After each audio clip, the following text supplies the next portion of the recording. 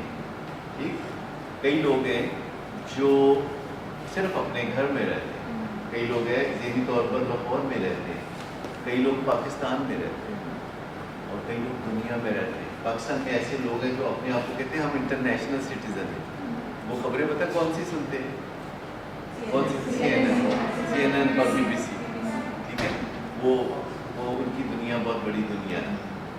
وہ ہر وقت دیکھتے رہتے ہیں نیو یارک اسٹاک ایکسچینج کا کیا بن رہا ہے, اور بامبے کا کیا بن رہا ہے, اور یہ کیا ہو رہا ہے, اور وہ کیا ہو رہا ہے. کچھ لوگوں کی دنیا بہت چھوٹی ہے, کہتے ہیں اچھا آج ٹماٹر کا کیا وہ 42 60 42 یا پھر اور بھی تو یہ آپ کا جو گول کہہ رہا ہے, یہ آپ کی دنیا ہے, یہ آپ کی انوائرمنٹ ہے. اس کے نیچے لکھ لیں تھاٹ. نمبر 2 ایک تھوڑا سا فاصلہ کر کے نیچے لکھ لیں تھاٹ.